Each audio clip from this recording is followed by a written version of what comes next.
যে প্রস্তাবটি উত্থাপিত হতে যাচ্ছে সেটি হচ্ছে এই সংসদ অভ্যুত্থান পরবর্তী সময়ে কুখ্যাত এবং গুরুত্বপূর্ণ ব্যক্তিদের বিচারিক প্রক্রিয়া পাবলিক টেলিভিশনে সম্প্রচার করবে। ঠিক আছে? আজকে সরকার হিসেবে এখানে উপস্থিত আছে ওএনডিসি সক্রেটিস, প্রাইম মিনিস্টার জ্যোতির্ময়। আমি সরাসরি ফ্লোর দিয়ে দিচ্ছি মাননীয় প্রধানমন্ত্রীকে। মাননীয় প্রধানমন্ত্রী জ্যোতির্ময়।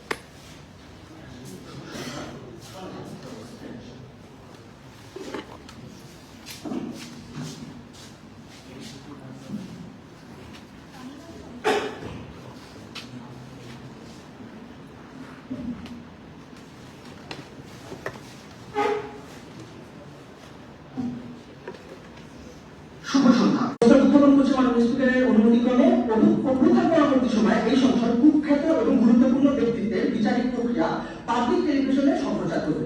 প্রথমে আসি, কুখ্যাত এবং গুরুত্বপূর্ণ ব্যক্তিত্ব বলতে আমরা কি বোঝাচ্ছি এই যে একটা দীর্ঘ ফ্যাসিবাদী আমল গেল, এই আমলের পরবর্তীতে যখন যে বিভিন্ন গণঅভ্যুত্থানের সময় যে বিভিন্ন কিলিং গুলো হয়েছে, যে বিভিন্ন ধরনের অপরাধগুলো সংঘটিত হয়েছে, বিশেষ করে এইগুলো যারা মাথা ছিল অর্থাৎ বড় বড় ব্যক্তিত্ব যাদের হাতে সেই জিনিসগুলো নির্বাহ করা হয়েছে, সেই সকল ব্যক্তিত্বদের বোঝাচ্ছে যারা অনেক বেশি গুরুত্বপূর্ণ এবং অনেক বেশি মাস্টার মেয়ে বা কুখ্যাত ধরনের। এখন এই মানুষগুলো দেখতে কিরকম আপনাদেরকে বুঝতে হবে। দেখুন, এই মানুষগুলো অনেক বেশি পাওয়ারফুল, অর্থাৎ এই মানুষগুলোর হয়তো শুধু নিজের দল না, বিরোধী দলের সাথে খুব ভালো সুসম্পর্ক রয়েছে। এই মানুষগুলোর সুযোগ হয়েছে যে তারা কোনো একটা বিচারিক প্রক্রিয়াকে নিজেদের ইচ্ছা মতো ম্যানিপুলেট করবে, নিজেদের ইচ্ছা মতো মেডেল করবে। অর্থাৎ তারা চাইলে সিরিয়াসকে নিজেদের টয় হিসেবে উপস্থাপন করে সেখান থেকে তারা অনৈতিকভাবে সুবিধা নিয়ে নিজেদের যে বিচারিক মানদণ্ড আছে সেই মানদণ্ডটাকে অনেকটা নিচের দিকে নিয়ে আসতে পারে। অর্থাৎ তারা এটা ইনশোর করার ক্যাপাবিলিটি রাখে যেন প্রপার জাস্টিসটা ইনশোর না হয় মাননীয় স্পিকার। এখন বিচারিক প্রক্রিয়া বলতে আমরা নর্মাল জাস্টিস স্টাইল যেরকম সেটাকে বোঝাচ্ছি, যেমন ধরেন তদন্ত করা কিংবা হচ্ছে প্রমাণাদি উপস্থাপন কিংবা হতে পারে জেরা কিংবা একটা কোর্টে বা আদালতে যে ধরনের কর্মকাণ্ডগুলো করলে চলে এই জিনিসগুলো। এখন পাবলিক টেলিভিশন আমরা এগুলো লাইভ সম্প্রচার করার কথা বলছি। এখন মাননীয় স্পিকার আপনাকে বুঝতে হবে যে পিছনে আমরা এটাকে লাইভ সম্প্রচার করার কথা বলছি। আপনি দেখেন এই যে মানুষগুলো যেহেতু অনেক বেশি গুরুত্বপূর্ণ, কাজে এদের উপর অল টাইম অনেক বেশি মিডিয়া কভারেজ থাকে, এদের নিয়ে মানুষ অনেক বেশি সবসময় কালচার করে, এদের নিয়ে মানুষ অনেক বেশি সবসময় সচেতন থাকে বা এদের সাথে এদের বিচারিক প্রক্রিয়াটা কেমন হচ্ছে সেটা মানুষ অল টাইম জানার চেষ্টা করে। ফলে যেটা হয় সেটা হচ্ছে যে আলটিমেটলি এই মানুষগুলো যদি ক্লোজ করে বিচার চলেও ক্লোজ করে থেকে বের হওয়ার পরে সবসময় মিডিয়া প্রত্যেককে জিজ্ঞেস করতে থাকে যে কি ধরনের প্রমাণাদি উপস্থাপন হলো, কি ধরনের ক্লু আপনারা পেলেন, কি ধরনের অপরাধ সম্পর্কে আপনারা জানতে পারলেন। অর্থাৎ এই মিডিয়া কভারেজ থাকার ফলে আলটিমেটলি তাদের মধ্যে থেকে যে বিভিন্ন ধরনের ইনফর্মগুলো বের হয়ে আসে ওটা আলটিমেটলি দুই ওয়ার্ল্ডে, যদি আমরা মিডিয়া কভারেজ মানে সরাসরি সম্প্রচার না করতাম, মোরাললেস দুই ওয়ার্ল্ডে মিউচুয়ালি ইনক্লুসিভলি এই জিনিসটা সম্প্রচার হতো। এখন আমরা চাচ্ছি যে যেহেতু এই জিনিসটা সম্প্রচার হতো সেটা সরাসরি মানে আমাদের ওয়ার্ল্ডে একেবারে পুরোপুরি স্বচ্ছতা রেখে সেই জিনিসটা সম্প্রচার করার। এখন মানুষ আমরা কোন জিনিসগুলো বা হচ্ছে কোন বিচারিক প্রক্রিয়াগুলো হচ্ছে সম্প্রচার করবো। আমরা শুধু এই অভ্যুত্থানের সময় যে ধরনের অপরাধগুলো সংঘটিত হয়েছে, অভ্যুত্থান চলাকালে যে কিংগুলো হয়েছে বা যে ধরনের অপরাধগুলো সংঘটিত হয়েছে, যে নির্মলতা শিকার সমাজগুলো এর সময়কালকার যে অপরাধগুলো আছে সেই জিনিসগুলো হচ্ছে সরাসরি লাইভ সম্প্রচার করবো। অর্থাৎ 15 বছর ধরে তাদের যে মানে অপরাধ করেছে বা বিভিন্ন অপরাধ করেছে ওই অপরাধগুলো এখানে ইনক্লুডেড হচ্ছে না। এখন কি বেসিসে কি আর্গুমেন্টের বেসিসে আমরা এই জিনিসটা বৈধতা চাচ্ছি।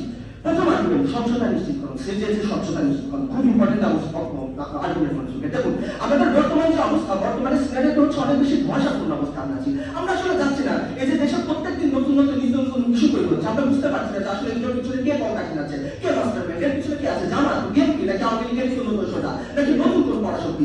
যখন এই জিনিসগুলো অনেক বেশি ধোঁয়াশাপূর্ণ অবস্থায় আছে তখন মানুষের মধ্যে একটা অনাস্থা কাজ করছে।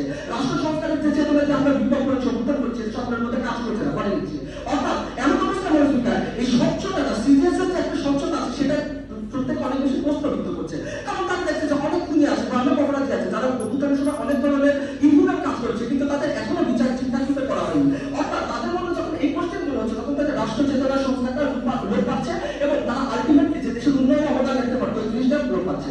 পরে আমরা স্পিকার এই স্বচ্ছতাটা নিশ্চিত করা খুব বেশি ইম্পর্টেন্ট। আমরা বিশেষ করি যদি এটা লাইভ সম্প্রচার করে সেক্ষেত্রে স্বচ্ছতা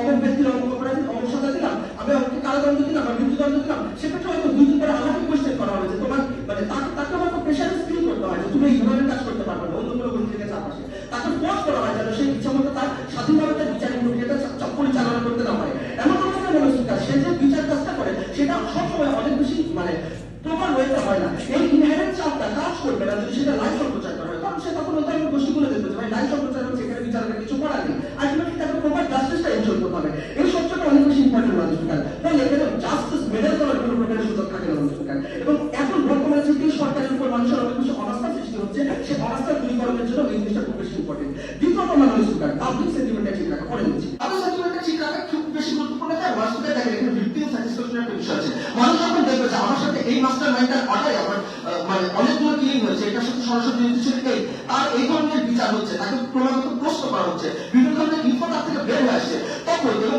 আলটিমেটলি তাকে হচ্ছে একটা বিশাল বড় রায় দেওয়া হচ্ছে তার অপরাধের বেসিসে, তখন পাবলিক সেন্টিমেন্টের বিষয়টা অনেক বেশি ঠিকঠাক থাকবে এবং ভিক্টিম স্যাটিসফ্যাকশনটা মানে হচ্ছে এখানে ঠিক করা যাবে। এবং আপনি দেখেন যে লোকজনের এখন কিন্তু অনেক বেশি পুঁজিভূত করবে, এই কারণে মব জাস্টিসের মতন জিনিসগুলো অভ্যুত্থান পরবর্তী সময় বেশি দেখা যাচ্ছে। কেন দেখা যাচ্ছে? কারণ হচ্ছে যে এই ধরনের মানুষের প্রকার আসলে তাদের প্রকার শাস্তিটা ইনশোর হচ্ছে না। যদি আপনি এদের প্রকার শাস্তিটা ইনশোর করতে পারেন লাইফ টেলিকাস্টের মাধ্যমে, তখন মানুষের রেঞ্জটা কমবে এবং মব জাস্টিসের মতো জিনিসগুলো বা আইন বিচারের মতো বিষয়গুলোর প্রবণতা কমবে এবং এইটাকে যারা টুল হিসেবে ইউজ করবে, আলটিমেটলি টুল হিসেবে ইউজ করতে হচ্ছে এটা সেটা মানে আলটিমেটলি বিচার হচ্ছে না, তাই আমরা মব জাস্টিস করছি, এরাও এই ধরনের সুযোগটা হারাবে, এই ধরনের সুযোগটা হারাবে। কিন্তু আলটিমেটলি হচ্ছে দৃষ্টান্ত, সেটা হচ্ছে ফ্যাসিবাদের পতনটা কিভাবে হচ্ছে সেটা তারা দেখতে পারবে। মানে এর পরবর্তীতে যদি কেউ কোনো খারাপ কাজ করে, তাহলে খারাপ কাজ করতে চাইলে সবাই বুঝে দিবে।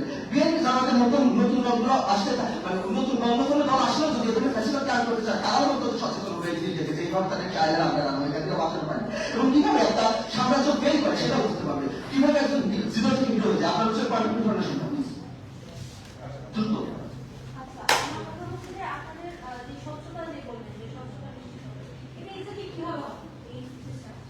আচ্ছা, এক্সাক্টলি কিভাবে আপনি যখন আপনার চোখের সামনে দেখতে পাচ্ছেন যে কি ধরনের প্রমাণের উপস্থাপন হচ্ছে, কি ধরনের তথ্য হচ্ছে, কি ধরনের প্রস্তুতি হচ্ছে, এর চেয়ে বেশি ক্লিয়ার আর ভাষণ আমি আপনাদের সাক্ষী দিতে পারি আমার কাছে। এই বিষয়টা কথা বললাম, তারপর যখন দেখবে যে একটা সাম্রাজ্য, এত বড় সাম্রাজ্য যার 15 বছর ধরে ফ্যাসিবাদ কাজ করেছে, তারা জাস্ট এই মানে সব মানে কয়েকদিনের মাথায় জনগণের সেন্টিমেন্টের ফলে, আন্দোলনের ফলে আলটিমেটলি জিরো থেকে জিরো হয়ে গেল। সেটা যখন নিজের চোখের সামনে দেখবে, তখন অন্যান্য যারা সুবিধাবাদী বসে আছে তারা জ্ঞান করতে যে পরবর্তী স্বাধীনতার সাম্রাজ্য কাজ করবো, তারা অনেক বেশি সচেতন হবে, কারণ তাদের কাছে অনেক বেশি স্ট্যাবলিশ হবে। চতুর্থ আর্গুমেন্ট মানুষ লোকে দেখবে যে আলটিমেটলি ফ্যাসিবাদের পতনটা কিভাবে হয়। যখন আপনি দেখবেন যে এই ধরনের সম্প্রচারগুলো বিভিন্ন হবে, তখন ওই জিনিসগুলো অনেক বেশি শো হবে, ওই জিনিসগুলো নিয়ে অনেক বেশি ডিসকোর্স তৈরি হবে, মানুষগুলো নিয়ে আলোচনা হবে, ওই জিনিসগুলো নিয়ে অনেক বেশি কন্টেন্ট বানানো হবে, নিউজ পেপারে আর্টিকেল পাবলিশ করা হবে, ইউটিউবে কন্টেন্ট বানানো হবে। অর্থাৎ সব সময় একটা ইনহেরেন্ট এনভায়রনমেন্ট এক্সিস্ট করবে যেখানে মানুষের আলটিমেটলি এইটা ভিজুয়ালাইজ করতে পারবে যে ফ্যাসিবাদের পতনটা কি জন্য কিভাবে হয়, এবং সেক্ষেত্রে মানুষ নিজেরা বিপ্লবের প্রেরণা পাবে এবং পরবর্তীতে কোনো এই ধরনের সুবিধাবতী গোষ্ঠী আসলে এই ধরনের কাজ করার আগে 100 বিশ্বাস করি